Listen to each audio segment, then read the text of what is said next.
Fun Behroz साहब के साथ मिलकर मीरा की सालगिरह को खास बनाने का फैसला करेगा। वो दफ्तर से सीधा बहरोज साहब के घर पहुंचेगा और कहेगा कि वो मीरा को एक खूबसूरत सरप्राइज देना चाहता है।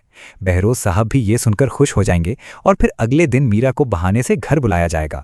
जैसे ही मीरा घर पहुंचेगी सब लोग उसे सरप्राइज देंगे, जिस पर वो बेहद खुश हो जाएगी और अपने वालिद के गले लगकर कहेगी कि बहुत अरसे बाद आज उसे अपनी जिंदगी मुकम्मल महसूस हो रही होगी। मगर ये खुशी ज्यादा देर कायम नहीं रह पाएगी, क्योंकि इसी दौरान अनायजा वहां आ जाएगी। मीरा को खुश देखकर उसके दिल में आग भड़क उठेगी और वो गुस्से में सबके सामने शोर मचाना शुरू कर देगी। वो बहरोज साहब पर इल्ज़ाम लगाएगी कि वो सारी जायदाद सिर्फ मीरा के नाम करना चाहते हैं और उसे उसके हक से महरूम किया जा रहा होगा। अनायजा यहाँ तक कह देगी कि जिस तरह मीरा उनकी बेटी है वैसे ही वो भी उनकी बेटी होगी और उसे नज़रअंदाज नहीं किया जा सकता। बात यहाँ ख़त्म नहीं होगी, बल्कि अनायजा पुराने ज़ख्म छेड़ते हुए गुल का जिक्र भी ले आएगी और बहरोज साहब को एहसास दिलाने की कोशिश करेगी कि गुल की मौत के पीछे भी उनकी सख्तियाँ जिम्मेदार थीं।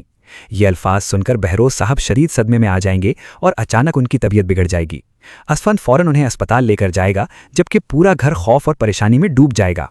इस दौरान शारिक भी अस्पताल पहुंच जाएगा, मगर असफंद उसे देखते ही गुस्से में आ जाएगा और उसे तमाम मसाइल की जड़ करार देगा। हालात मजीद खराब उस वक्त होंगे जब अनायजा फौरन शारिक के हक में बोलना शुरू कर देगी, लेकिन मीरा अब खामोश नहीं रहेगी। वो अनायजा को साफ अल्फाज में कहेगी कि उसने अपनी मर्जी से ये रास्ता चुना था, इसलिए अब उनकी जिंदगियों में मदाखलत ना करे। ये सुनकर अनायजा तंजिया अंदाज में मीरा के रिश्ते पर बात करेगी और दावा करेगी कि बहुत जल्द असफंद और मीरा का रिश्ता टूटने वाला होगा। मगर इस बार मीरा बर्दाश्त नहीं करेगी और गुस्से में आकर सबके सामने अनायजा को जोरदार थप्पड़ मार देगी। ये लम्हा अनायजा के लिए किसी बड़े झटके से कम नहीं होगा, क्योंकि उसने कभी सोचा भी नहीं होगा कि मीरा इस तरह उसका मुकाबला करेगी। बाद में डॉक्टर आकर सबको बताएंगे कि बहरोज साहब को होश आ चुका होगा। मीरा फौरन अपने वालिद के पास जाएगी, उनका हाथ थामकर रोते हुए कहेगी कि वो जल्द ठीक हो जाएंगे और शायद गुल ने भी उन्हें माफ कर दिया होगा। ये अल्फाज सुनकर बहरोज साहब की आंखें नम हो जाएंगी, जबकि दूसरी तरफ अनायजा के दिल में बदले की आग पहले से कहीं ज्यादा भड़क उठेगी।